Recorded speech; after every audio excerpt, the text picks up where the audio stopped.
Hi guys, it's Miss Sarah from the West Bank Club, and this week I'm going to start off a book with you called Arthur and the Golden Robe. It's a story about courage, and courage can be super important to help you do things that are a little bit scary. And in this story, Arthur sets out to go on a grand adventure that is definitely scary. And if you want to finish this book that I get started reading with you today, you can join the Epic Books website, which will be linked down below, and also have a code for my class that I'll be recommending books through the summer. It's a free account, but make sure to ask your parents to sign on before you do. All right, guys, we're gonna get started. So this is Arthur and the Golden Robe by Joe Todd Stanton. Hello, dear reader, and welcome to the Brownstone Family Vault. Within this room lie artifacts of great power and rarity, collected over thousands of years from every corner of the globe. My most treasured possession is actually this humble collection of books.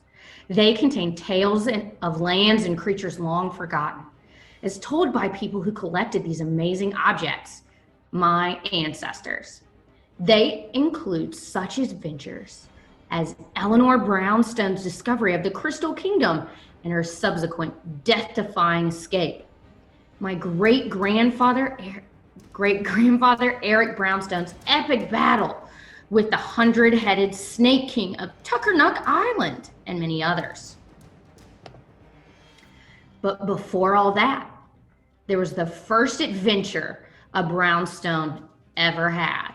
This is the tale of Arthur, the unlikeliest of heroes. Born long ago in a small Icelandic town, it was clear from an early age that Arthur was always going to be a bit different. As soon as he was old enough to explore the forest, he showed a great interest in the strange creatures that lived there. At night, while the townsfolk would gather around the safety of the great fire, Arthur would sit and listen to Asterix, the town's wise woman. She would tell him wondrous and frightening tales about distant lands and ancient magic. Arthur soon began to journey into the forest in search of adventures. He even started to carry with him some of the more unusual items he had found. For returning her egg, the mighty bird Windweaver gave him a special feather that would grant him protections at a time of need. By putting an end to the great, or rather tiny, war between goblins and fairies, he was given an enchanted staff.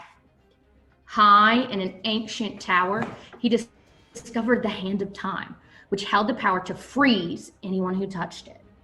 And Atrix gave him this very journal I am reading from, after the most dangerous journey of all, rescuing her cat from a tree. One day, while Arthur was attempting to track down a rare species of magical worm, he was startled by a terrible howl. A moment later, he plunged into darkness as a huge black shape bounded over him and disappeared. Arthur quickly clambered up the nearest tree and poked his head over the top of the canopy. Right there, heading straight for his town, was a monstrous black wolf. He could only watch in horror as the wolf put out the great fire before it leapt back into the darkness of the forest. Arthur hurried back to the town and felt the cold close in on him. The final embers of the great fire were dying, and everyone was huddled together as Atrix began to speak. Without the great fire warming our town, every house will be frozen solid in less than a week, Atrix warned, and all of us soon after. The townsfolk gasped in fear. But wait, there is a way we can be saved. Across the sea lies the land of the Viking gods. In a mighty hall on top of a mountain, there lives a god with a hammer that can command the skies. He alone has the power to relight our fire. As the townsfolk looked around, they realized a slight problem with this plan. Everyone had been injured by the wolf, from their toughest warriors to their doughiest bakers. There was no one to send. "Arthur's not hurt," piped up one of his classmates. "I wouldn't be surprised if it was his meddling that brought this beast to us in the first place. He's too small.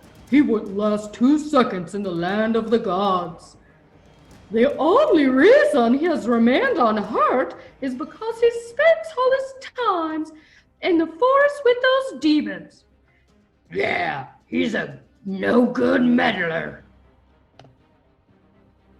That night, Arthur lay awake, the harsh words of the townsfolk running through his head. Maybe he was a meddler and had led the wolf straight to the town.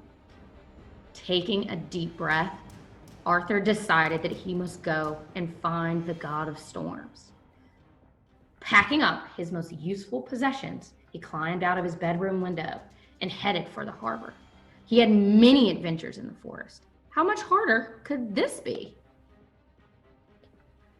And Arthur has started his journey.